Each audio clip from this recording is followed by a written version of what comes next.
para que nos encuentra todo el país paliativo, compartiendo saberes y haceres. Hoy, dado que el tema es pediatría, va a comandar, a coordinar, a moderar esta actividad nuestra queridísima Ruti, la doctora Rutkiman. Así que en nombre de la Asociación Argentina de Medicina y Cuidados Paliativos, les damos la bienvenida. Gracias al equipo por sumarse y gracias, Ruti, por moderar esta actividad. Bueno, muchas gracias, Lili, por tus palabras. Buenas tardes a todos, es un gusto. Y también estaba mirando un poco quiénes son las personas que están escuchando y me pone muy contenta que no seamos solo los pediatras. Veo algunos viejos amigos, no por viejos, sino porque los quiero mucho, como Angélica Lizalde. Angélica, la verdad que va a ser un gusto que puedas compartir algunas de tu experiencia con nosotros. Y en general, digamos, cuando nosotros compartimos el tema de las experiencias, generalmente escuchamos lo que pasa un poco en el mundo de adultos, a veces adultos jóvenes, y para nosotros desde el mundo de la pediatría también es importante que ustedes puedan conocer cuáles son las similitudes y las diferencias en nuestras prácticas. Y aún yo iría profundizando un poquito en la presentación de hoy. Una de las dificultades más importantes es también no solo, digamos, las intervenciones que hacemos de forma institucional como equipo, sino algo que es una aspiración muy importante y que es mucho más compleja en pediatría, que es el seguimiento en domicilio y dar una calidad en el final de la vida en domicilio. Entonces, bueno, para mí es un placer presentar al equipo que hoy va a presentar esta experiencia y a amigos como el doctor Martín Nayar, que hace tantos años viene coordinando el equipo de cuidados paliativos pediátricos en realidad junto a Eulalia lo coordina y trabajando allí y formando profesionales, al equipo que también está además de en Care Home en el Güemes, como Fabián Vera y Belén Alonso, y a María Eugenia Poñansky, que también forma parte de este equipo de seguimiento domiciliario. Así que Martín, te paso la palabra para que plantees cuál es el contexto y desde el lugar de Care Home en que se va a presentar este escenario clínico. Y gracias. Bueno, buenas tardes. Muchísimas gracias, Ruth, por la presentación y las palabras. Bueno, la verdad que un placer estar acá compartiendo este espacio, así que en principio agradecemos la posibilidad de presentar al equipo. La verdad que todos nos vamos conociendo desde distintas instancias, como planteaba Ruth. En este caso, el equipo que vamos a presentar es el equipo de pediatría de Care Home. Hacemos internación domiciliaria en cuidados paliativos desde hace unos años. Así que, bueno, yo primero quiero presentarles a quienes van a disertar en el Ateneo de hoy, y después en los primeros minutos les cuento un poco cómo está conformado nuestro equipo, o nuestros dos equipos, porque son dos equipos en paralelo, que como ahora les voy a contar, y también por ahí algunas particularidades de los pacientes que fuimos atendiendo a lo largo de estos años. Bueno, les presento entonces a la doctora Belén Alonso, que es médica pediatra, especialista en medicina paliativa pediátrica, que conforma el equipo de cuidados paliativos del Sanatorio Güemes y también está en el equipo de pediatría de Care Home. El doctor Fabián Vera, que también es médico pediatra y especialista en medicina paliativa pediátrica, y también está y que ambos aparte han creado el equipo de paliativos del Güemes y también están en Care Home. Y la licenciada Eugenia Poñansky, que es psicóloga con formación en cuidados paliativos, que trabaja en el Hospital Italiano, en la sede de San Justo, y conforma nuestro equipo también. Bueno, si quieren compartir la presentación, así les vamos contando. Ahí va. Bueno, la siguiente, por favor. Bueno, yo les contaba que voy a presentar dos equipos en paralelo. Por un lado, el equipo de Ciudad de Buenos Aires y el área metropolitana, y por otro lado, el equipo de La Plata. El equipo de la Ciudad de Buenos Aires, si bien nosotros empezamos a ver pacientes a partir del año 2012, pero como está conformado actualmente, eso fue a partir del año 2019, unos meses antes del comienzo de la pandemia. Actualmente este equipo cuenta con 14 pediatras, con un coordinador, 10 psicólogas, con una coordinadora y un psiquiatra infantil como consultor. Y acá por ahí les puede llamar la atención que, por ejemplo, no tenemos enfermería propia. En realidad, muchos de los pacientes que nosotros vemos en domicilio ya tienen una internación domiciliaria montada con enfermería, entonces nosotros integramos a nuestro equipo a las enfermeras que ya están trabajando con cada uno de los pacientes.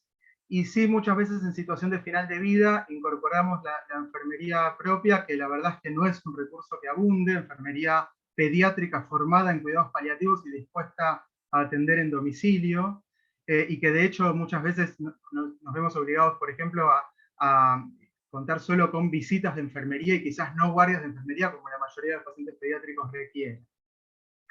Por otro lado, el equipo de La Plata es un equipo bastante más joven, está activo desde el año pasado, está cumpliendo un año en el próximo mes de octubre, formado por 3 pediatras con un coordinador, 2 psicólogas, una trabajadora social, un kinesiólogo, una terapista ocupacional, y acá sí hay enfermería propia. La siguiente, por favor. Bueno, obviamente, tiempos de pandemia, no hay muchas fotos en conjunto, así que las fotos están todos por separado, pero bueno, quería como que nos puedan ver a la gran mayoría de nosotros, ahí estamos como todos muy mezclados. La verdad que venimos desde distintos lugares, ahí, bueno, hay algunas fotos que pudimos sacar en conjunto en algunos eventos, a veces científicos, a veces no tan científicos.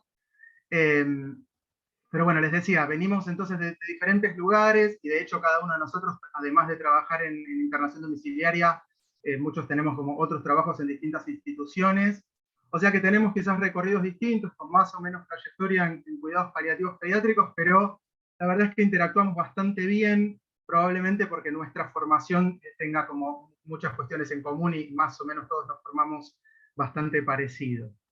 La que sigue.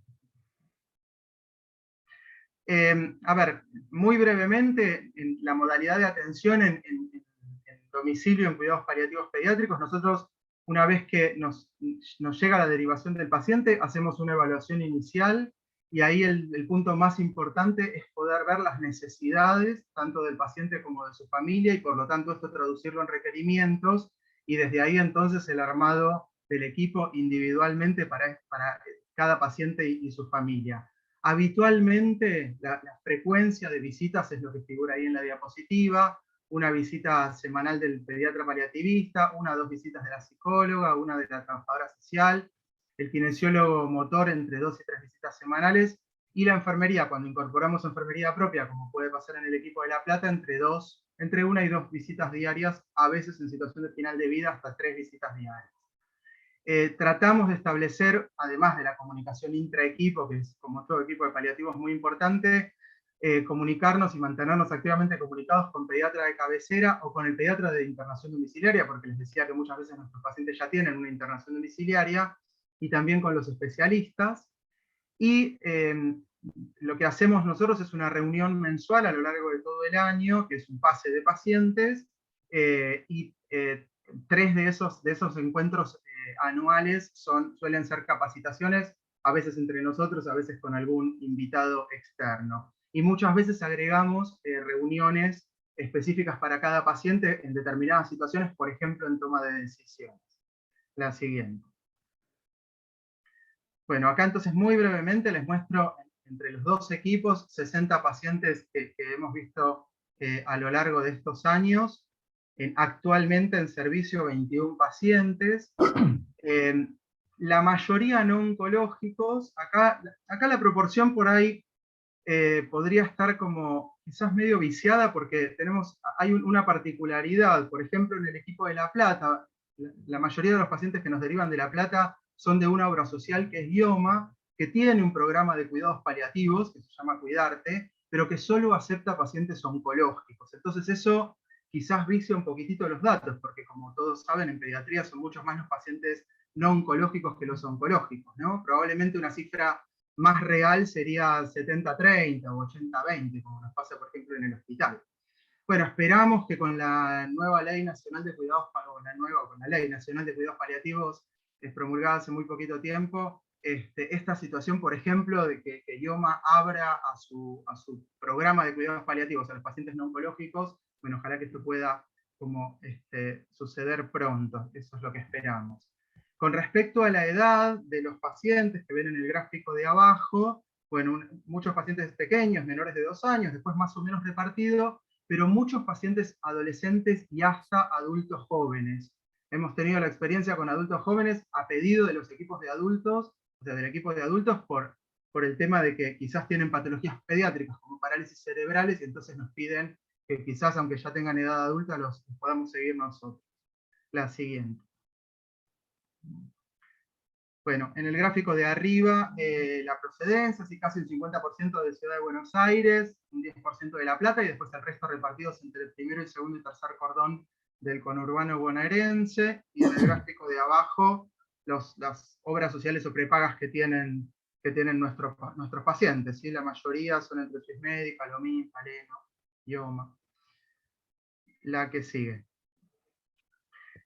Acá les quería mostrar, sobre todo por el tema del Ateneo de hoy, que dentro de los pacientes no oncológicos, fíjense que una buena parte tienen patología neurológica, y de ellos una buena parte tienen encefalopatía crónica no evolutiva o parálisis cerebral, representan el 35% de los pacientes con patología no oncológica y el 20% del total de pacientes. Y quizás una característica de este grupo de pacientes en especial es que tienen una media de seguimiento bastante larga, ¿no? Un promedio de 1 año y medio, pero tenemos pacientes con más de 7 años de servicio. La que sigue. Bueno, y por último, mostrarles el tema de las muertes en domicilio. Ahí ven, a ver, en las primeras 3 columnas, las de la izquierda, los pacientes oncológicos. Bueno, la mayoría fallecieron, y más o menos casi la mitad, digamos, en domicilio. De los pacientes no oncológicos, en realidad muy poco porcentaje fallecieron, y más o menos y un poquito menos de la mitad en domicilio. Es decir, que en total llegamos a un 43% de muertes en domicilio entre los 2 equipos.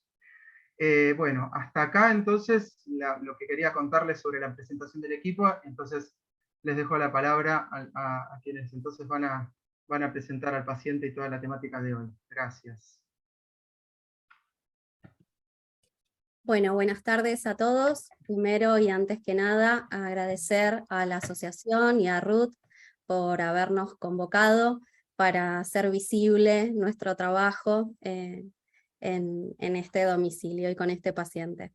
El objetivo del Ateneo del día de hoy es contar la historia de nuestro paciente I, de nuestro trabajo con él y con su familia, y contar la trayectoria de su enfermedad nos pareció la mejor manera de transmitirlo. Los papás de I eran una pareja consolidada, no consanguínea, oriundos de la provincia de Misiones. Fue un embarazo deseado, controlado, sin ningún tipo de complicación, y nace de término, con peso adecuado para su edad gestacional.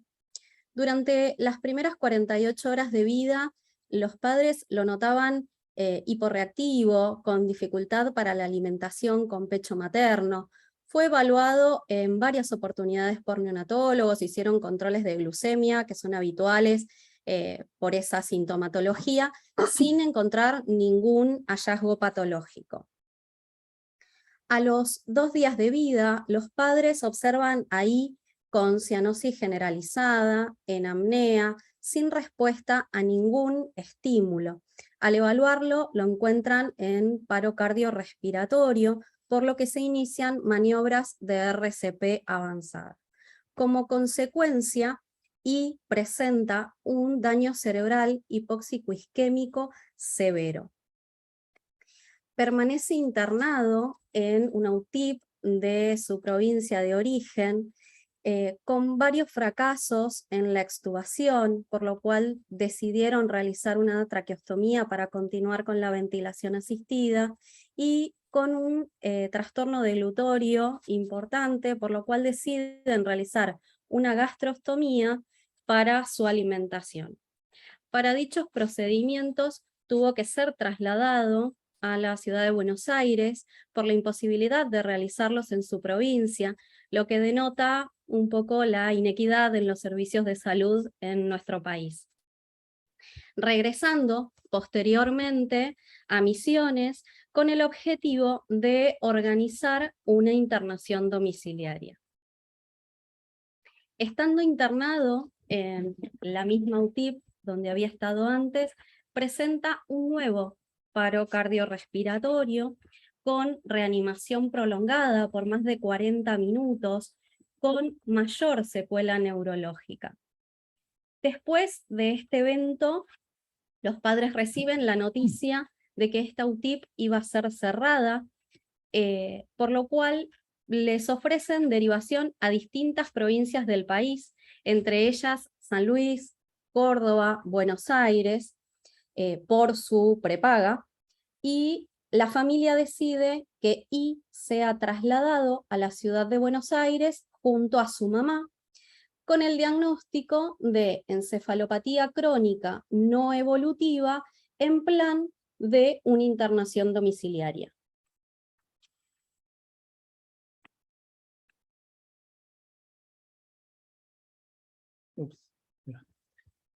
Bueno, para ponernos un poquito en tema, para los pediatras, hablar de ECNE, encefalopatía crónica no evolutiva, o PC, parálisis cerebral, es un tema bastante habitual, pero quizás para los médicos que atienden a adultos no es tan común, y últimamente con la mejora de la atención de los pacientes y la mejora en los tratamientos, cada vez más estos pacientes llegan a la edad adulta, y hay una dificultad en los equipos como para atenderlos.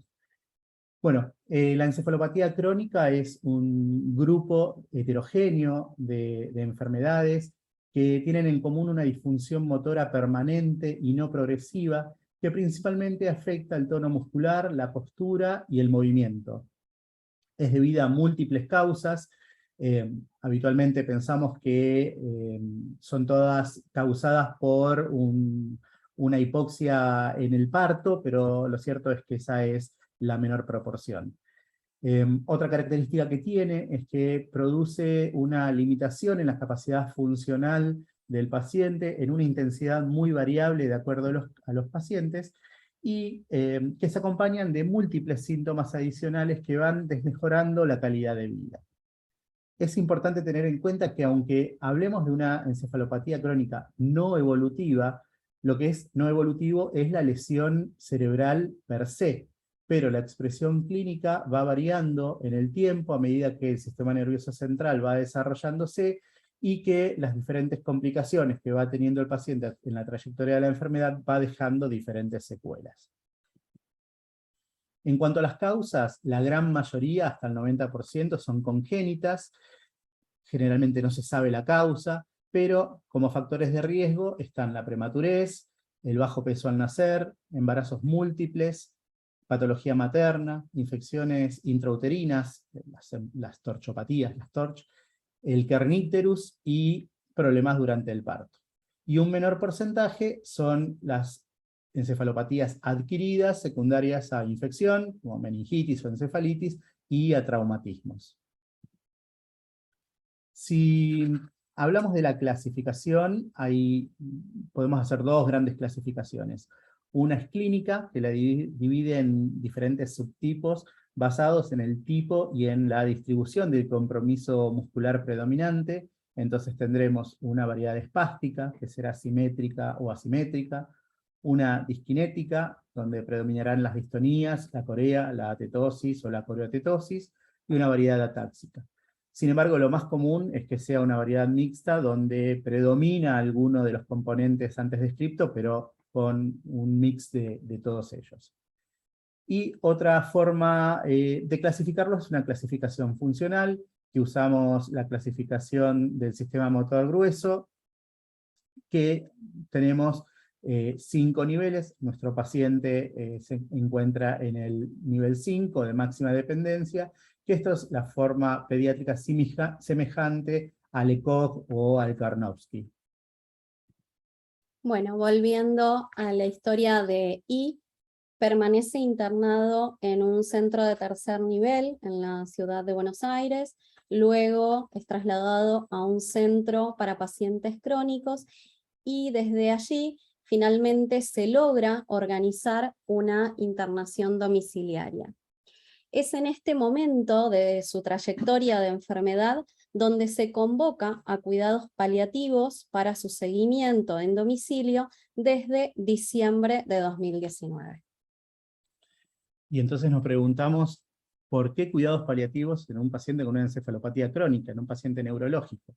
Bueno, porque la encefalopatía es una condición crónica compleja, neurológica, una enfermedad limitante o amenazante para la vida, que a diferencia de otras enfermedades como el AME o la distrofia muscular de Duchenne, que tienen una vida más corta y con un pronóstico ya más establecido y cumplen con el paradigma clásico de cuidados paliativos, estas encefalopatías tienen una evolución que no es tan clara y a veces viviendo durante muchos años. Se acompañan en general de múltiples síntomas de difícil control y es habitual que presenten diferentes eventos con riesgo de vida, algunos, bueno, con una restitución ad integrum, otros con una mayor secuela posterior, y estas idas y venidas de la calidad de vida crean una gran carga socioafectiva, tanto al paciente, a la familia, como al equipo tratante. En pediatría, las patologías pasibles de cuidados paliativos se dividen en 4 grupos principales. Nuestro paciente, la encefalopatía crónica, se ubica en el 4.º grupo, que son en general enfermedades irreversibles, no progresivas, con complejas necesidades sanitarias y que causan gran discapacidad. Un punto clave y pilar del seguimiento en cuidados paliativos es el control de síntomas. ¿Y qué síntomas presenta una encefalopatía crónica? Uno muy común es el dolor, con múltiples causas. Cefalea por hipertensión endocraniana, dolor abdominal por constipación o por reflujo gastroesofágico, dolores musculares, escoliosis, luxación de cadera, y así un montón de otras causas. La mitad de los pacientes tienen discapacidad intelectual, la mayoría son los que tienen la variedad espástica, una alteración del lenguaje que será por esta discapacidad intelectual, por alteraciones sensoriales y también por el déficit motor.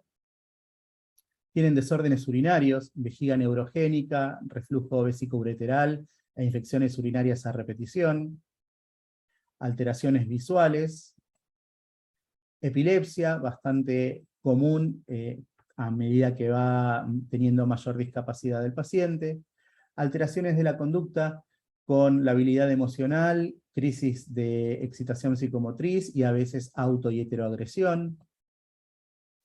Problemas ortopédicos muy frecuentes, los más habituales, una escoliosis progresiva, luxación de cadera y retracciones por hipertonía. Alteraciones del sueño con insomnio o con alteraciones del ciclo sueño-vigilia. Problemas en la audición. En lo gastrointestinal, reflujo gastroesofágico, gastroparesia y constipación, que es bastante frecuente también. Drooling, es decir, babeo, ya sea por la alteración de la deglución o por un aumento de la producción de saliva. Y alteraciones pulmonares por microaspiraciones, infecciones frecuentes y también por apneas obstructivas del sueño. En cuanto a las intervenciones de cuidados paliativos con la familia, podemos destacar en el aspecto emocional el duelo por el hijo que no fue, que muchas veces no está resuelto aún años después de estar en seguimiento, sentimientos de culpa, muy comunes en la madre y más todavía cuando son condiciones congénitas, y el riesgo de claudicación, porque en general la madre es el cuidador principal y estas patologías exigen una gran carga en el cuidado. En el aspecto social, un punto común, y que nuestro paciente lo representa, es el desarraigo, porque tienen altos requerimientos de complejidad y muchas veces tienen que trasladarse a una ciudad más importante de la provincia o incluso a otras provincias. La pérdida del rol de los padres, del rol educativo o académico o del rol laboral. Hay que construir nuevas redes. Hay muchas veces conflictos en las relaciones, familias que se desarman, relaciones familiares que entran en conflicto a veces en la toma de decisiones. Y un tema no menor es la internación domiciliaria, que implica el ingreso de mucha gente desconocida a la intimidad del hogar. En el aspecto espiritual hay estas preguntas existenciales que suelen aparecer. ¿Por qué esto me pasa a mí? ¿O por qué le pasa a mi hijo y no a mí? ¿Por qué Dios permite que sucedan estas cosas? Y un punto en cuanto al futuro, ¿qué va a pasar con mi hijo si a mí me pasa algo? Bueno, como pudieron ver en estos pacientes, cada órgano y sistema puede estar afectado, más allá de que su principal patología es neurológica. En la siguiente diapositiva lo que queremos mostrarles es el manejo del control de síntomas que hicimos con el paciente I. Uno de sus principales síntomas era el dolor de causa multifactorial en él, interpretado con una intensidad severa, por lo cual inicialmente nuestra idea era iniciar con morfina oral a dosis baja. Ante esta indicación nos encontramos con una resistencia muy importante de su mamá y de la enfermería domiciliaria, que no pudimos desterrar, por más de haber trabajado todos los mitos de los opioides que ya todos conocemos. Por lo cual iniciamos un opioide débil con tramadol y tuvimos buena respuesta. Una de las causas de mayor disconfort era su espasticidad severa, que fuimos controlando y mejorando su tono con la incorporación de baclofeno. Otro de los síntomas referidos por su mamá era insomnio, para lo cual incorporamos melatonina para regular el ciclo sueño-vigilia alterado en estos pacientes, y también mejoró el sueño con el control del dolor y la espasticidad. Y tuvo varios eventos convulsivos en el domicilio, no tenía seguimiento por neurología, así que nosotros fuimos adecuando las dosis de sus anticonvulsivantes de acuerdo a la ganancia de peso, que fue algo muy importante. Tuvo un gran aumento de peso, que tampoco pudimos lograr un seguimiento por nutrición en el domicilio, y junto a su pediatra lo que hicimos fue disminuir los aportes calóricos a mínimo. A pesar de haber mejorado su espasticidad, su insomnio y considerar que el dolor estaba controlado, a lo largo de los meses Ian se manifestaba irritable, con llanto permanente. Lo interpretamos como neuroirritabilidad, también muy frecuente en estos pacientes, y tuvo una franca mejoría luego de la incorporación de gabapentina. Otro de los síntomas muy frecuentes en estos pacientes es la constipación. En él lo manejamos con una combinación de laxantes osmóticos con estimulantes de la motilidad intestinal. Con respecto a los ostomas, el más comprometido siempre fue el gastrostoma, con granulomas frecuentes, dermatitis. Lo manejamos con topicaciones con nitrato de plata y con óxido de zinc. Con respecto a la boca, las limpiezas y cepillados con colutorios antisépticos, y tenía una oclusión palpebral insuficiente y como consecuencia una irritación conjuntival permanente. Esto fue manejado con geles lubricantes, lágrimas artificiales y antibióticos tópicos ocasionales. Tuvimos que indicar todas las medidas antiescaras posibles por la inmovilidad total de I, con humectación de la piel, rotaciones programadas, frecuentes, colchón antiescaras, anillos para codos, tobillos. También pudimos trabajar sobre qué condiciones no tomar medidas terapéuticas invasivas, y entre esas las complicaciones ortopédicas son muy frecuentes, la luxación de caderas y la escoliosis.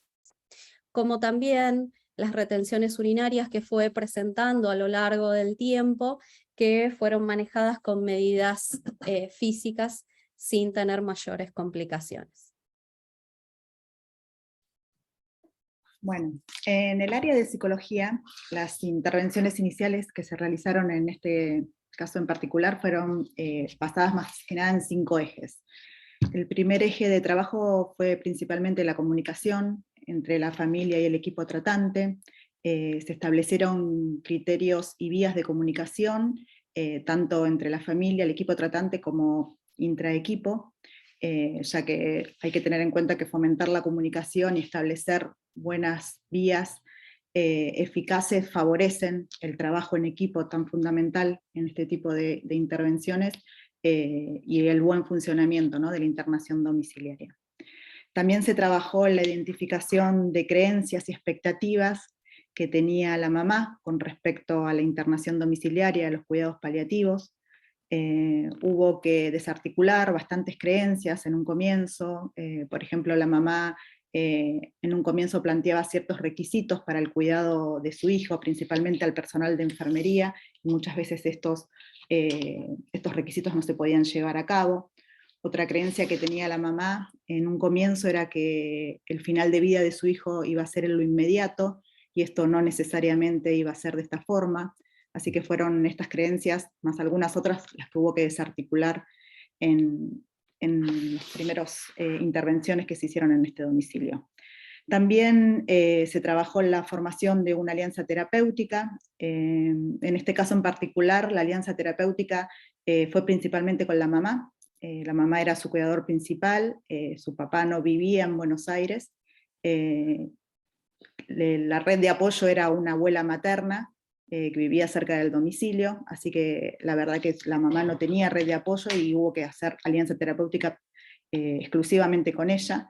Y al principio ella planteaba bastante resistencia para relacionarse con los profesionales, más que nada porque había quedado con una experiencia bastante negativa, se había sentido poco sostenida y acompañada de los profesionales que la habían acompañado durante la estadía en Misiones, cuando le sucedió el hecho que su hijo quedó así.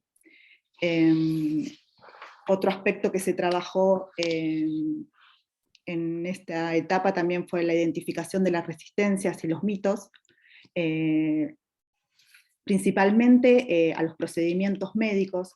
La mamá planteaba mucha resistencia a cualquier cambio de medicación o a cualquier incorporación de medicación o cualquier cambio en el tratamiento que se le podía realizar a su hijo. El caso más importante fue la resistencia a la morfina, que activó un mito social, y la verdad que tampoco se pudo desactivar. La verdad que tanto la mamá como enfermería planteaban esta resistencia y no se pudo desarticular. Otra resistencia al principio fue que la mamá le costaba delegar los cuidados de su hijo al personal de enfermería y los realizaba casi exclusivamente ella, hasta que luego de un tiempo pudo empezar a confiar en el personal y empezar a delegar.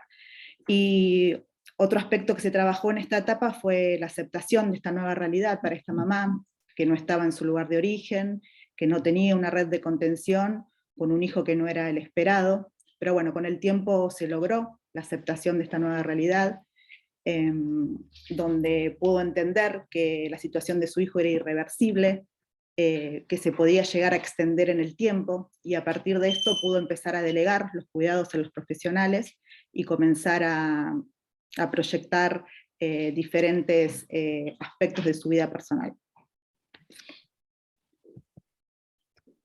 En la trayectoria de la enfermedad de I, en su evolución, tuvo un evento crítico en junio del 2020, en el medio de la pandemia, fue trasladado a una institución para el recambio de su botón de gastrostomía.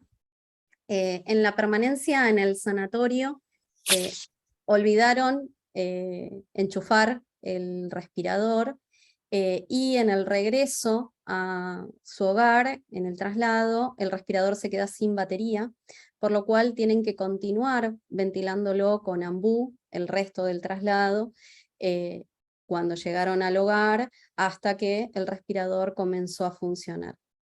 Todo este evento, la mamá lo vivenció como una situación de muerte inminente. Y más allá de que nosotros hacía ya 6 meses que veníamos trabajando en la adecuación de distintos tratamientos, esta situación nos dio pie para empezar a trabajar con mayor profundidad con ella los temas como control de síntomas, limitar procedimientos invasivos e iniciar una discusión sobre medidas de no reanimación ante posibles descompensaciones. Frente a esta nueva información surgieron nuevas intervenciones, ¿no? Principalmente hubo un acompañamiento con un monitoreo más en el día a día para poder chequear cuál era la información que había recibido la mamá y cómo la estaba pudiendo recibir en relación a la adecuación de esfuerzo terapéutico. También se estableció un plan anticipatorio, ya que al abrir un espacio de preguntas y de indagación de necesidades, tanto para la mamá como para el personal de enfermería, nos dimos cuenta que fue necesario establecer un plan de acción que se dejó por escrito, sobre cuáles iban a ser las medidas y hasta dónde, en caso de que el niño se descompensara. Este plan de acción que se dejó por escrito realmente tranquilizó y bajó mucho la ansiedad tanto del personal de enfermería como de la mamá. También en esta etapa se comenzaron a identificar cuáles eran las escenas temidas para la mamá y con qué recursos contaba ella para poder afrontarlas. Y la escena más temida para la mamá era que no quería que su hijo sufra, que sienta algún dolor o alguna molestia, y frente a esto se le brindó toda la información posible sobre cuáles podían llegar a ser las situaciones probables, y esto también hizo que la mamá se tranquilizara. Y también en esta etapa se intentó favorecer un espacio de expresión de las emociones, ya que en este caso en particular se trataba de una mamá bastante evitativa, que le costaba ponerse en contacto con sus propias emociones. Entonces esto fue un trabajo bastante importante de generar un espacio donde ella pudiera sentirse validada en sus emociones, también respetándonos sus tiempos personales. Y un eje importante en esta etapa fue principalmente la comunicación continua y muchas veces reiterativa, ¿no? Sobre adecuación de esfuerzo terapéutico. Pero esta comunicación reiterativa la verdad que nos permitió a nosotros monitorear cómo esta mamá estaba pudiendo procesar y elaborar esta nueva información. Bueno, avanzamos un poco más en el tiempo, en la vida de I, y durante todo el año 2021 lo que fuimos observando fue un gran deterioro progresivo, mínimos momentos de vigilia con nula conexión, mayores requerimientos en los parámetros del respirador, con valores límites para una ventilación, para una asistencia ventilatoria en el domicilio, mayor compromiso de sus sistemas gastrointestinal y urinario. Todo esto que fuimos observando nos dio pie para empezar a tener un mayor trabajo en equipo con su pediatra para unificar los objetivos de cuidado. Bueno, los cuidados paliativos, todos sabemos, son prácticamente una práctica colaborativa e interdisciplinaria que entendemos favorece una mejor atención del paciente y la familia y ayuda a proteger al propio equipo. La definición de equipo es un grupo de personas con un conjunto de capacidades complementarias necesarias para complementar una tarea, un trabajo o un proyecto. con diferentes modalidades de este trabajo en equipo. Podrán ser multidisciplinario, interdisciplinario, transdisciplinario. En cuidados paliativos, quizá la variedad más común es la interdisciplinaria, donde distintos especialistas interactúan entre sí, actúan coordinadamente y tienen un objetivo común que los motiva. Sin embargo, muchas veces se logra acceder a un equipo transdisciplinario donde los roles no son tan fijos y donde un especialista puede cumplir tareas básicas de otra especialidad, complementándose. Hay barreras para este trabajo en equipo exitoso, que son a veces alteraciones o crisis en la comunicación, cuando hay una dificultad en establecer los roles de cada uno, cuando hay conflictos interpersonales, por presiones administrativas de obras sociales o sociales económicas, cuando hay recambio seguido del personal que conforma el equipo, y cuando aparecen signos de fatiga por empatía. Como contrapartida hay facilitadores para optimizar este trabajo en equipo, que son tener reuniones grupales frecuentes, donde uno puede discutir los pacientes, ayudar a tomar decisiones y también descargar tensiones. Estimular la educación continua, tanto la individual como la grupal. Tener una flexibilidad en la programación de estas reuniones y alentar el cuidado personal de cada uno de los miembros. Para todo este trabajo en equipo realizamos varias reuniones con su pediatra de domicilio, y con respecto a enfermería, que era de la internación domiciliaria, consideramos importante una capacitación en cuidados paliativos. Para ello se organizó una charla con la coordinadora de enfermería de Care Home en el domicilio del paciente, con todo el equipo completo de enfermería, en el que se trataron temas como el control de síntomas, el acompañamiento de pacientes crónicos complejos, la adecuación del esfuerzo terapéutico y el soporte en fin de vida. La idea siguiente era llevar a cabo una reunión para fijar objetivos con todo el equipo completo. Esta reunión no fue posible por una negativa del equipo de enfermería que no compartía con nosotros ni con la mamá nuestros objetivos de acompañamiento y de toma de decisiones. En cuanto a la toma de decisiones, el principio básico que estaba en juego es el principio de autonomía, que establece que cada persona competente es capaz de decidir qué intervenciones puede aceptar o rechazar. En realidad es un derecho negativo donde uno puede rechazar un tratamiento propuesto, pero no implica un derecho positivo a exigir una intervención que no fue indicada por los médicos. Como dice la definición, es ejercido por personas competentes, y en general a los niños y adolescentes se los considera como incapaces de tomar una decisión de acuerdo a la madurez que presenten. Si bien de acuerdo a la edad y en la legislación de cada país hay diferentes grados de autonomía progresiva, los padres son, que en general son los tutores legales, son los subrogantes y los encargados de tomar las decisiones, siempre teniendo como objetivo el mejor interés del niño y teniendo toda la información completa sobre los temas en cuestión. Dentro de ellos, la adecuación del esfuerzo terapéutico. ¿Qué medidas o qué intervenciones considerarán que no son adecuadas para su hijo? Y para esto es necesario un consenso en todo el equipo y con la familia. Hablando de adecuación, todos sabemos que la interrupción de un tratamiento instaurado o la abstención, es decir, el no inicio de otro, que cualquiera de ellos consideramos que no aporta beneficios o que incluso puede generar daño, estamos autorizados a no brindarlos. Y tiene el mismo valor ético la interrupción como la abstención. Sin embargo, a veces la interrupción tiene algunos detalles en particular.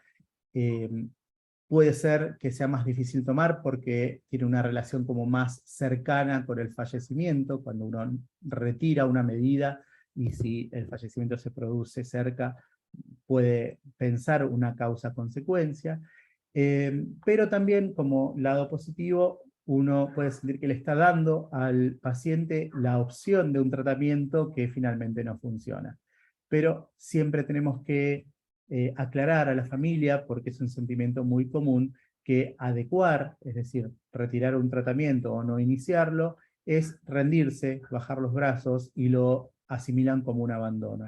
Tenemos que explicarles, como profesionales de cuidados paliativos, que la adecuación significa redireccionar los objetivos de cuidado, cuando la curación ya no es posible, a otros más realistas y de confort.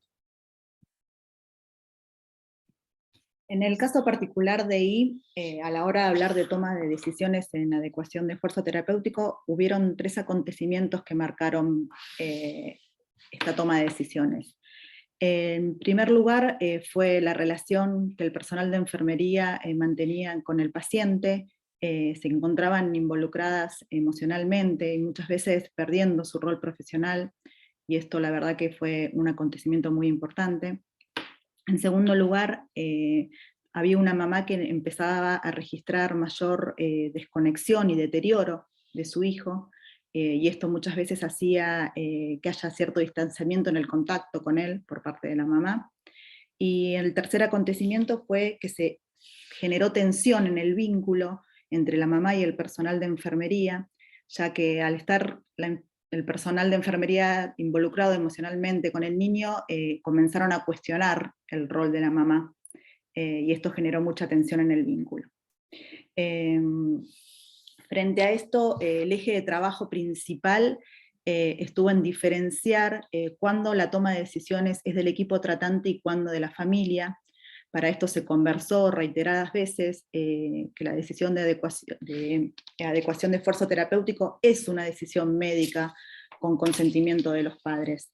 Y para esto fue realmente muy importante el trabajo en equipo, con roles muy flexibles y no definidos, donde la mamá podía trabajar este tema que le generaba mucha angustia y mucho sentimiento de culpa con cualquier profesional del equipo.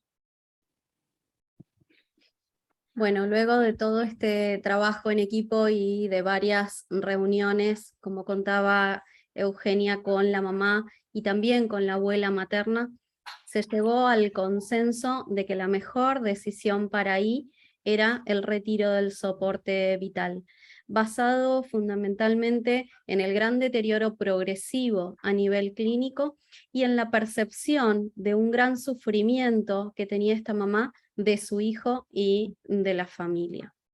Se planteó realizar el procedimiento en domicilio, pero por la falta de consenso con la enfermería, que manifestó en varias oportunidades que esta decisión estaba basada exclusivamente en un sufrimiento materno y en que esta mamá deseaba rehacer su vida, por eso se decidió realizarlo en la institución para pacientes crónicos donde I había permanecido internado.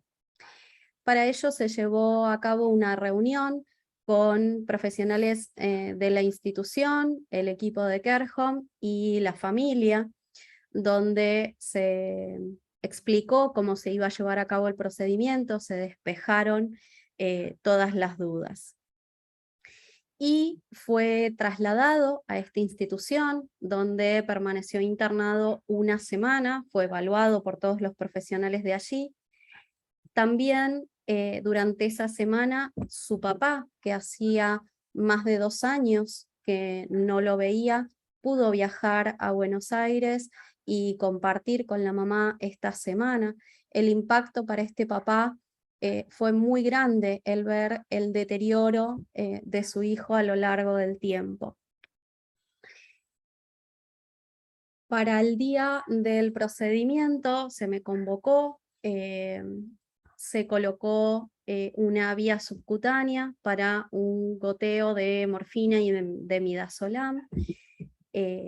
Se inició el descenso de los parámetros del respirador y a los pocos minutos fallece en compañía de sus papás, de su abuela materna y de profesionales del equipo, la verdad sin observar ningún tipo de sufrimiento durante el procedimiento. Y de esta manera se da continuación al proceso de acompañamiento del duelo. En esta etapa, y antes también, un poquito antes del fallecimiento de I, bueno, también las intervenciones se basaron en acompañar y guiar a la mamá en los trámites necesarios, ¿no?, para el momento del deceso de su hijo. También se trabajaron los rituales de despedida, se acompañó a la mamá en la elección de la ropa y los objetos personales que querían que su hijo llevara al momento de la despedida, así como también en la elección de una sala velatoria. Se la acompañó también durante el velatorio, el equipo tratante acompañó. También se tomaron decisiones anticipadas con respecto a qué quería esta mamá realizar con el cuerpo de su hijo. Se decidió la cremación. Y también en relación a algo personal con ella, antes de que suceda el deceso del niño, ella decidió que en el corto plazo se mudaría del lugar de residencia que había vivido todos estos años con su hijo. También luego de un par de semanas de la muerte del niño, se realizó una reunión de cierre con el equipo tratante, la mamá y la abuela, y en la actualidad se continúan con comunicaciones esporádicas para chequear el desarrollo del duelo con esta mamá. Bueno, y para finalizar con la presentación, les mostramos la trayectoria completa de la vida de I, con los momentos claves que determinaron un mayor compromiso de su enfermedad limitante, que llevaron a la necesidad de redireccionar los objetivos de cuidado con los obstáculos y las intervenciones implementadas por el equipo de cuidados paliativos domiciliarios. Muchas gracias.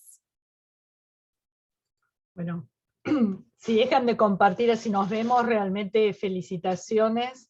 Voy a leer algunos de los comentarios y tengo un par de cosas que también estuve pensando en función de lo que fueron ustedes presentando. Bueno, los están felicitando y paso a comentarles. En principio, nuestra querida Susana Ciruzzi comenta: ¿está el sistema de salud preparado para enfermedades crónicas de la infancia altamente discapacitantes, pero que pueden llegar a la edad adulta? ¿Quién cuidará a estos pacientes cuando los padres, el cuidador principal, ya no esté? Que es algo que ustedes habían planteado justamente. Algo que decir a este respecto, y después por ahí le podemos dar la palabra a Susana desde el punto de vista de lo legal, o lo que hay como para tener en cuenta. Y quizás una forma de ocuparnos del seguimiento de estos chicos es esto, ¿no? Dar a conocer y explicar un poco las nuevas patologías que van accediendo al mundo de los adultos, de alguna manera como nos pasa a nosotros cuando recibimos pacientes que llegan de la NEO y que antes no nos llegaban y son nuevos y tenemos que capacitarnos. Bueno, lo mismo ahora, son un montón de patologías que el mundo del adulto se va a tener que incorporar. Bien, o sea, lo que estás de alguna manera planteando que son nuevas problemáticas no visibilizadas y que tenemos que ponerlas en agenda, ¿no es cierto? Sí. Otro de los comentarios es el de Carla, ese que nos dice: muy interesante plantear y responder a la pregunta, ¿por qué es importante la oportunidad de la intervención paliativa en pacientes con encefalopatía crónica no evolutiva, ya que muchas veces surgen cuestionamientos de si corresponde a cuidados paliativos o a rehabilitación, planteándolo incluso como una situación excluyente? nosotros pensamos que todo el trabajo en equipo siempre suma, y la rehabilitación, así como también podríamos decir un tratamiento curativo en otra patología, no excluye la atención paliativa, que es control de síntomas, apoyo familiar, mientras se intenta rehabilitar y restablecer funciones perdidas. Así que son complementarias. En este sentido, en la rehabilitación, cuando cambian los objetivos desde una mirada más paliativa en prevención de enfermedad o en la segunda transición, ¿hubo cambios en la rehabilitación también? Lili Rodríguez pregunta, en relación a la rehabilitación, ¿cuándo cambian los objetivos rehabilitadores a paliativos? ¿Qué pasó específicamente en este paciente? Creo que a medida que el paciente se fue deteriorando, también el tratamiento de la rehabilitación y de la kinesio fue cambiando. Un poco por la expertise del profesional y un poco también en algunas ocasiones en que pudimos coincidir con el kinesiólogo en este caso y plantear, bueno, la mejor rotación o qué movimientos hacer y qué cosas ya no tenían sentido. Es comunicación intraequipo. Sí, es una realidad que es un paciente con un daño cerebral muy severo, que en cuanto a rehabilitación para mejorar ciertas funciones había muy poco. Sí creo que el trabajo era más para evitar mayores complicaciones. Y con respecto, quizás algo para aportar, que me parece interesante a esta altura, con respecto al tema anterior de cuidados paliativos en pacientes con encefalopatía crónica no evolutiva, hay, digamos, algunos trabajos o una síntesis que bueno, puede estar disponible, que después la podemos poner en la web de Together for Your Life, donde ellos lo que plantean en relación a estos temas es que en una situación de discapacidad, cuando no hay amenaza a la vida, uno puede aceptar que no ingrese, ¿sí?, la filosofía de cuidados paliativos en la atención. Pero este paciente, además de todo lo que tenía, como ustedes listaron, una serie de situaciones que generaban una situación de amenaza a la vida, o sea que es muy claro por qué en este caso tenían que ingresar. Perdón, yo te agrego con respecto a lo que hablaban antes, el concepto de rehabilitación paliativa, ¿no?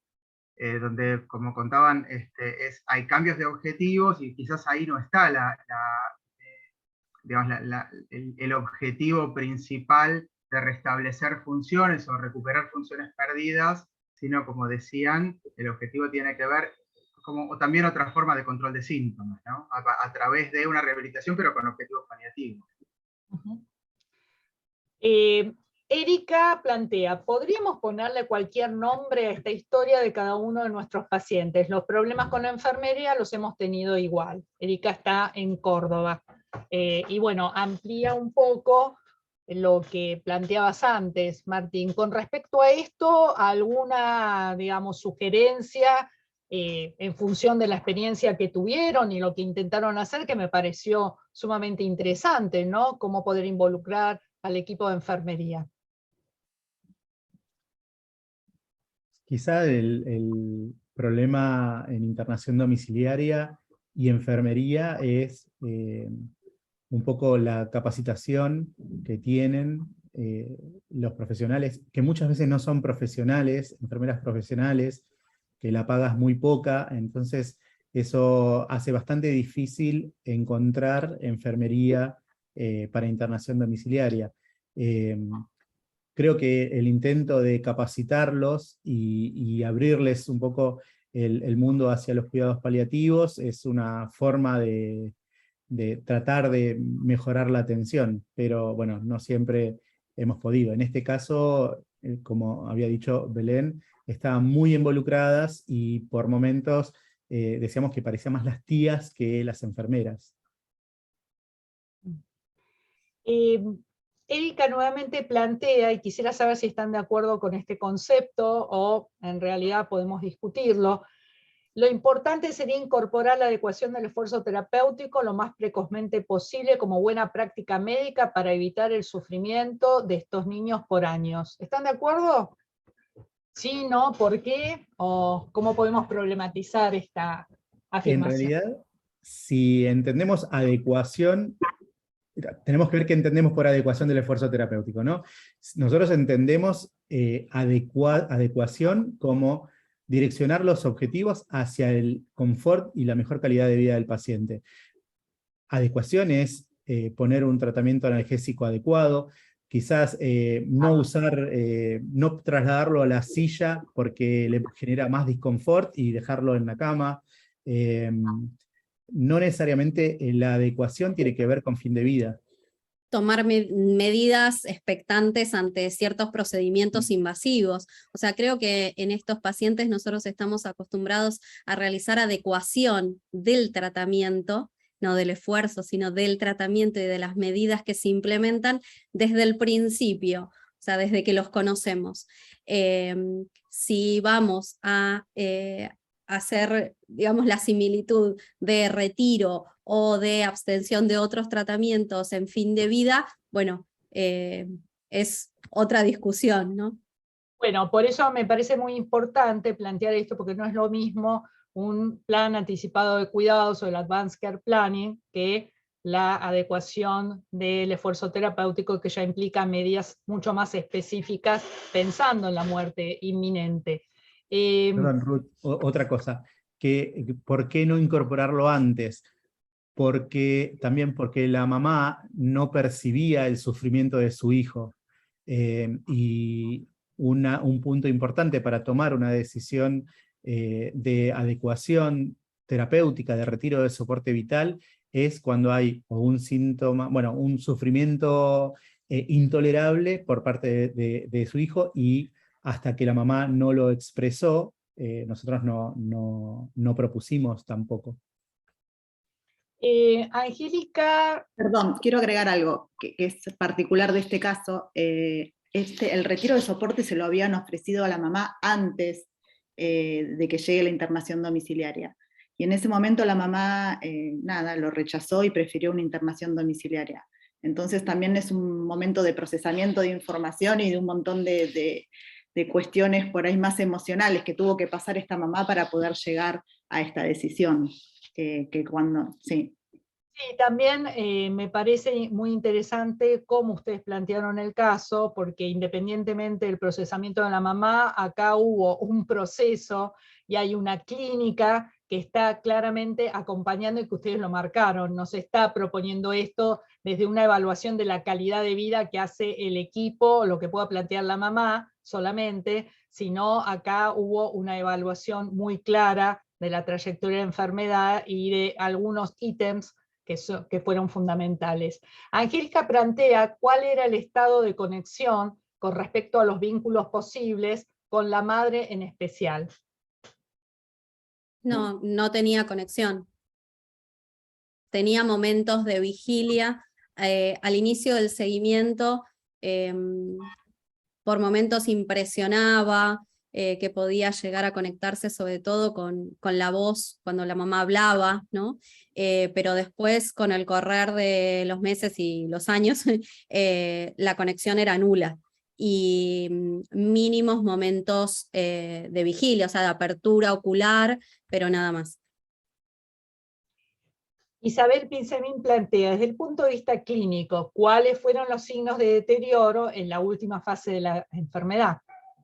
Se los pueden volver a repetir. El requerimiento o la necesidad de aumentar parámetros de respirador, con crisis de hipoxemia más seguidas, una constipación muy difícil de tratar, ¿qué más? Retenciones urinarias frecuentes que no tenían que ver con alguna medicación, la conexión cada vez más importante, desconexión más importante, y también el manejo de la piel que se iba dificultando. Bien. Sol dice, son enfoques paliativos en pacientes con enfermedades crónicas, a pesar de que la mayoría no es amenazante para la vida. Bien, a ver. Bueno, Sí. No, a ver, y tiene una enfermedad limitante para su vida, pero que en su evolución tiene múltiples eventos que amenazan, que es lo común en la evolución de estos pacientes. Y de hecho está ventilado en la casa, ¿no? Que en cualquier momento uno dice, se extúa, se decanula y corre riesgo de vida, o sea, riesgo de vida tenía constante. Felipe Acosta, que es enfermero, adhiere firmemente a lo que planteaba Fabián en relación a la carencia, ausencia de formación en cuidados paliativos y en cuidados integrales en general en el colectivo de enfermería. Bien. Liliana plantea, a lo largo de la historia que han contado han habido muchas acciones de adecuación terapéutica, el retiro de soporte fue la acción final, que en realidad fue un winning, ¿no? Del respirador lo que fueron haciendo. Sí. Bien. Fernanda plantea la adecuación del esfuerzo terapéutico temprano va a evitar el síndrome de Highlander, no es este el caso que tienen los padres al sobrevivir a medidas invasivas. Bueno, el tema es, como planteaban ustedes, la oportunidad. Ruth, por ahí, yo pensaba, a ver, se hace difícil como hablar de tiempos, ¿no? En el tema de adecuación terapéutica, sobre todo, o sea, la adecuación terapéutica, como decían, la estamos haciendo todo el tiempo, pero la verdad que el retiro de soporte es como difícil plantearlo en forma así como tajante, si temprana o tardía. Digo, cada chico tiene su historia, su trayectoria de enfermedad, de vida, y las familias también, y en función de eso uno va como planteándolo en distintos momentos, y a veces uno lo plantea y pasan meses hasta que logra el consenso entre los equipos y con la familia para poder realizar un retiro de soporte. Así que, no sé, veo como complicado pensar en, digo, porque muchos chicos con encefalopatía crónica viven muchos años con una calidad de vida aceptable dentro de lo relativo de calidad de vida aceptable, pero aceptable para los padres, ¿no? Y además hasta disfrutan ellos de sus hijos y los chicos logran disfrutar y entonces en ciertas situaciones se hace como irreal pensar en retiro de soporte durante un tiempo y en un determinado momento de la trayectoria de enfermedad sí, ¿no? Y me parece muy importante esto que planteas y ser muy cuidadosos en cómo uno realiza la toma de decisiones, ¿no es cierto? Lili, que levantaste la mano. Perdón, tengo el beneficio de ser la vieja, así que coincido totalmente con Martín. Obviamente quiero transmitirles, yo soy médica de adultos, bueno, varios de ustedes me conocen, saben que escucharlos ya a mí me eriza la piel, imagino lo difícil, pero nuevamente los felicito porque creo que, como habló Ruti, en el trabajo que ustedes presentaron, claramente queda demostrado el proceso, la toma de decisiones para lo que sea y sobre todo para la adecuación del esfuerzo terapéutico, no es una acción aislada, puntual, del aquí y el ahora. Es un proceso y como todo proceso se tiene que ir germinando, madurando hasta que se llega al momento de conclusión. Todo el trabajo que han hecho desde sacarlo de una internación, de un servicio de alta complejidad, pasarlo a un tercer nivel, lo fueron descomplejizando. Claramente fue madurando progresivamente la idea de no más acciones con intención de mejora o de sostener. Y el broche de oro o evento final es el winning del respirador. Ruth comentó por el chat si esto podría ser comparable a las enfermedades degenerativas o las demencias. Yo creo que no, porque las demencias y las neurodegenerativas en adultos son progresivas, con lo cual hay deterioro propio, se parte de una condición, de una normalidad, y se va cayendo en otras normalidades o restricciones en forma progresiva. Creo que esto yo lo compararía más con las secuelas graves de ACV o de roturas de aneurismas, pensando en población joven, que quedan o en estados de mínima conciencia o vegetativos persistentes, o traumatismos encéfalos-craneanos graves. Creo que en adultos es comparable a esas condiciones. Y me parece, escucharlos a ustedes me hace revivir el proceso que uno tiene que acompañar a las familias a lo largo de años, y que no es solamente porque se cansan de cuidar, van teniendo percepciones distintas y vivencias distintas. Esto que nos dicen, no vas, o que decimos, no es recuperable para nosotros con cuestiones estadísticas profesionales. Para la familia la vivencia es otra. Y van madurando a lo largo del tiempo, que, insisto, claramente lo dejaron manifestado ustedes como lo han procesado. Felicitaciones. Angélica, ¿querés desmutearte?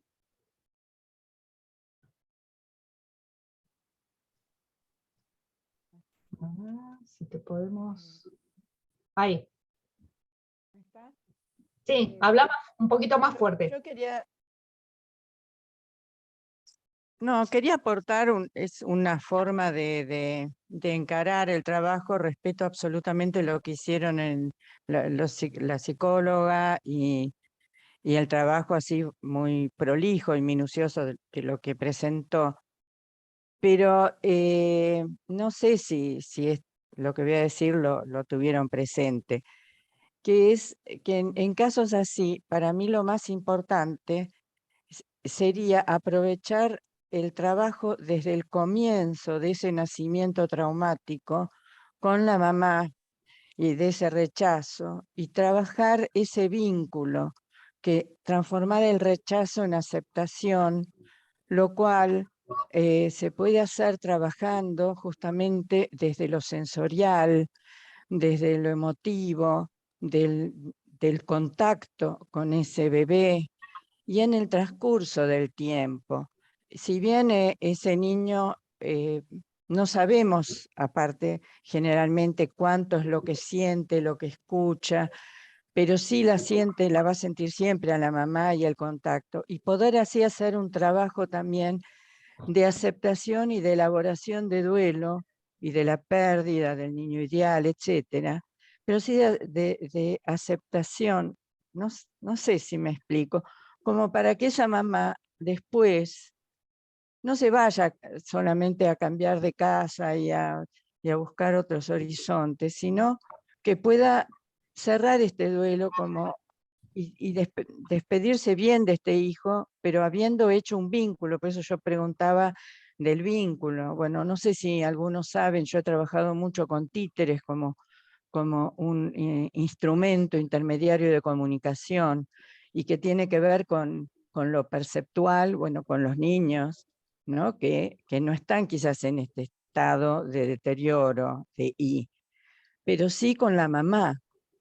O sea, y creo que las enfermeras, por desubicadas que a veces pueden parecer, en realidad son las que ponen el cuerpo y están más en contacto, y quizás traían un mensaje del rechazo de la mamá. Quizás si ellas estaban haciendo, no de tías, sino estaban haciendo un maternaje, que posiblemente a mí me alegra quizás que lo hayan hecho, y tiene que haber sentido esto, que no de la madre, y de pronto sí las enfermeras cumpliendo un rol sustituto.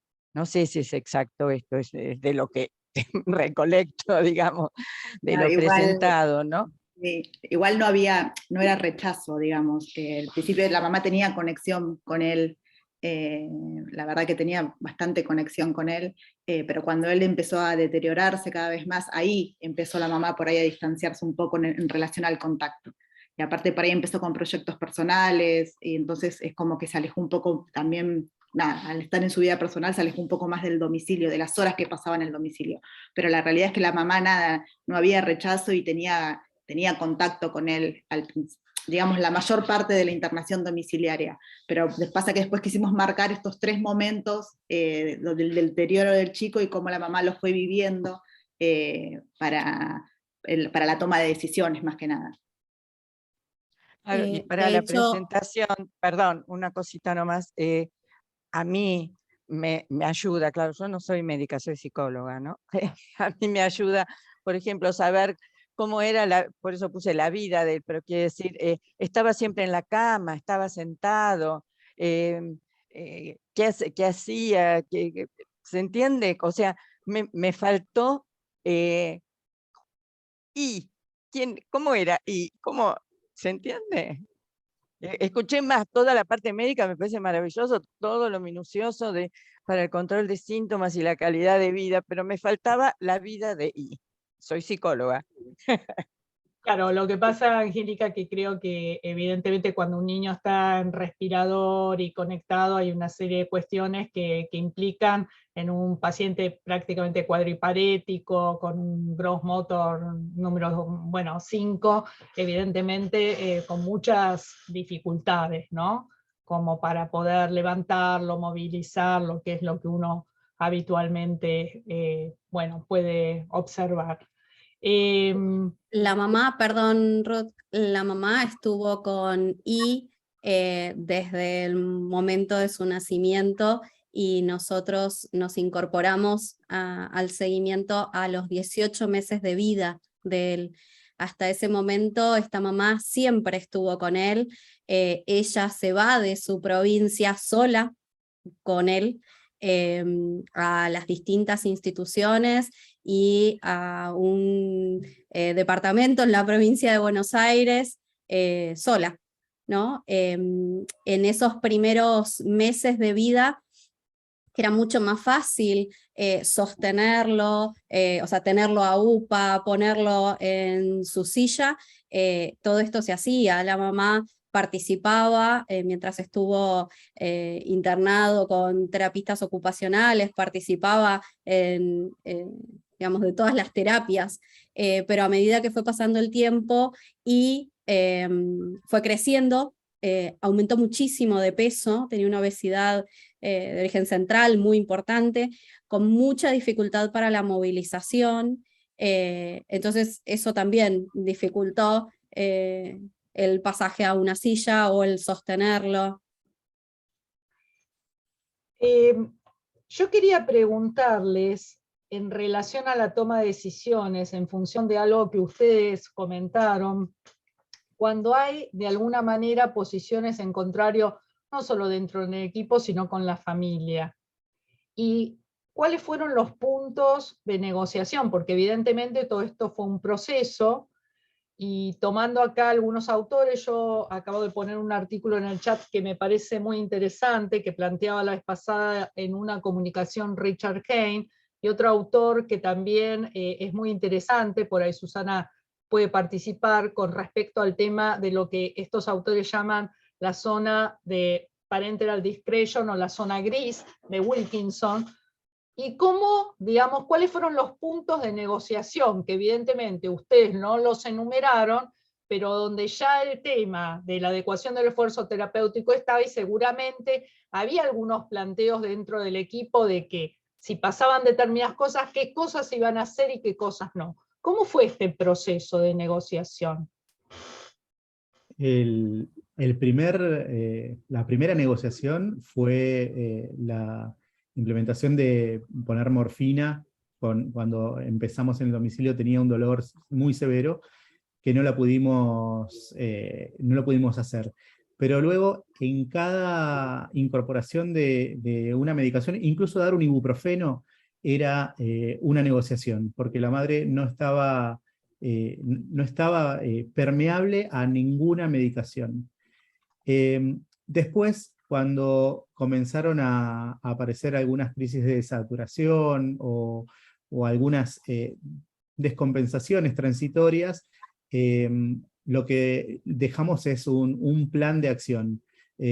Poner, bueno, el aspirarlo, recambio de cánula, poner oxígeno, a lo sumo algún bolseo como maniobra kinésica, pero dejamos claro, consensuamos en no realizar maniobras de reanimación.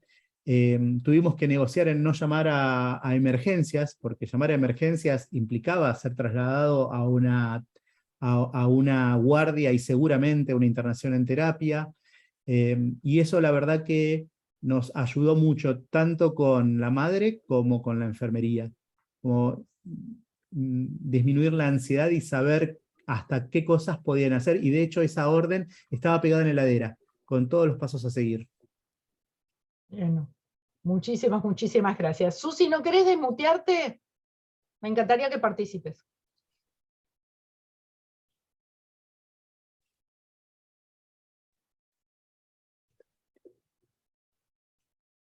Desmuteate.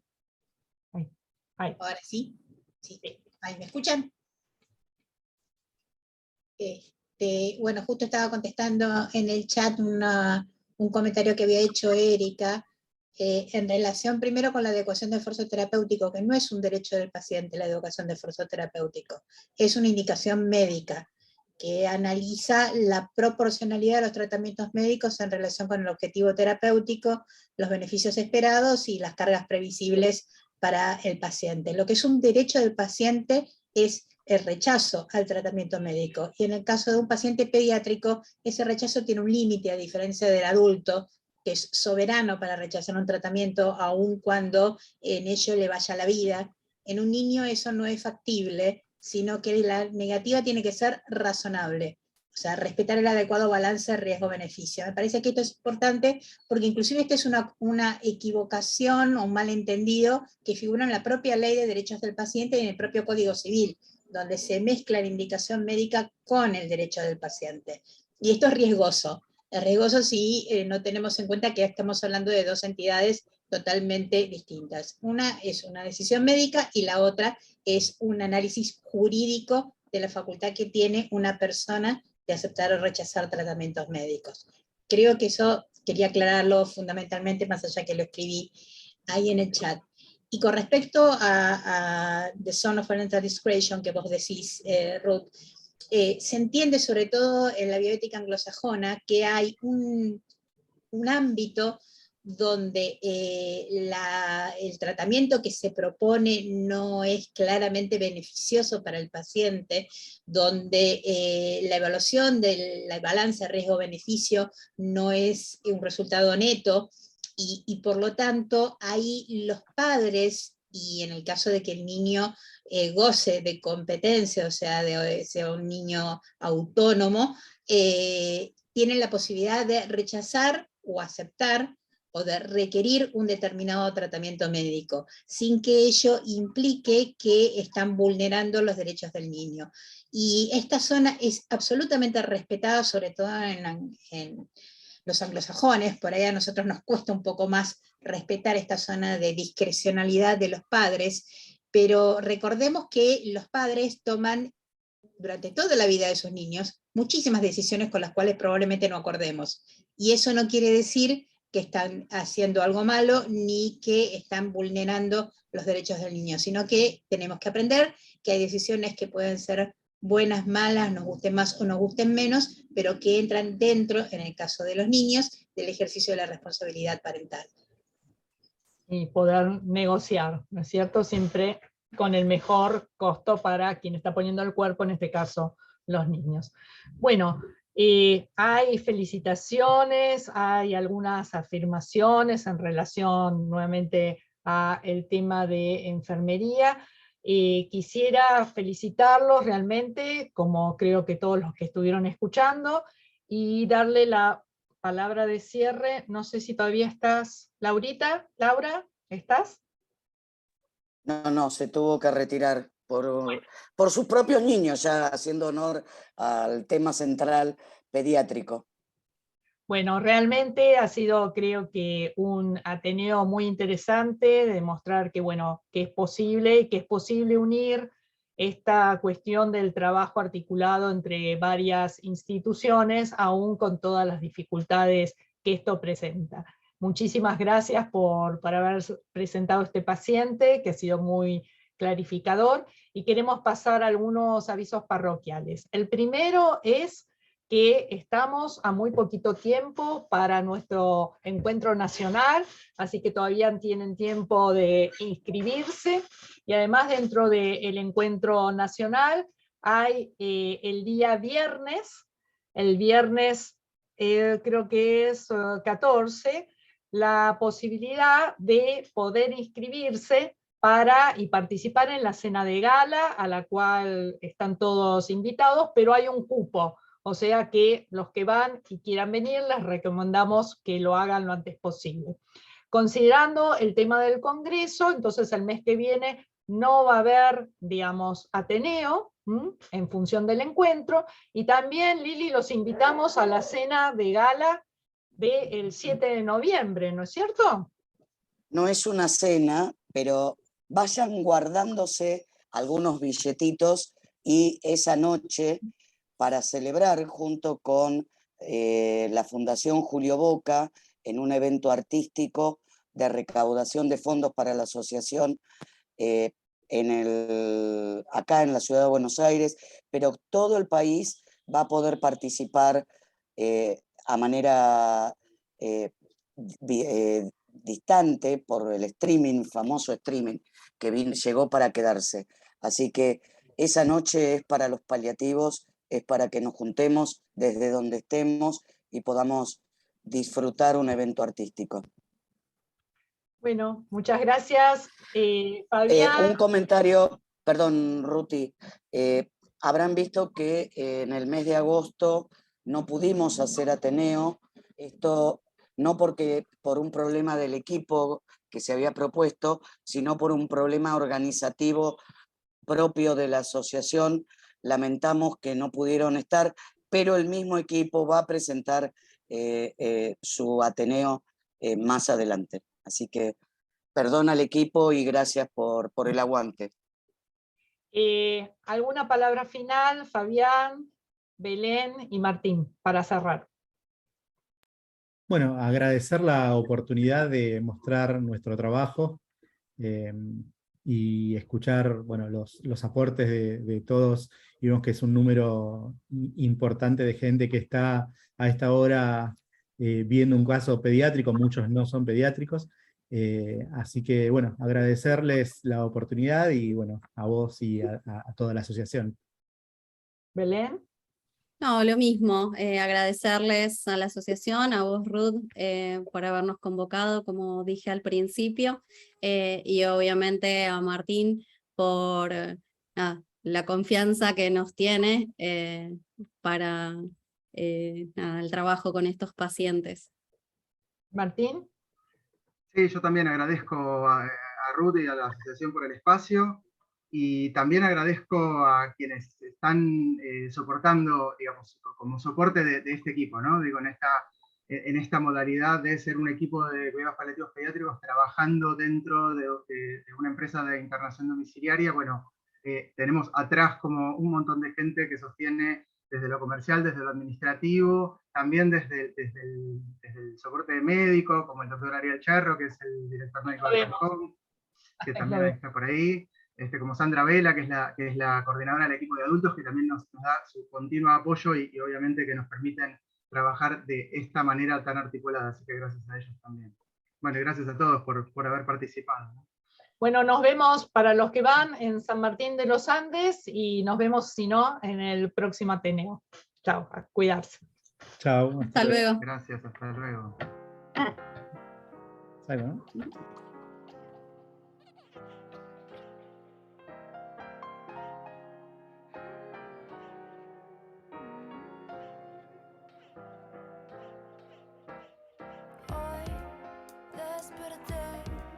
Mirando sola la pared y ahora no puedo creer lo bien que te sabes mover. Salgo a la vereda.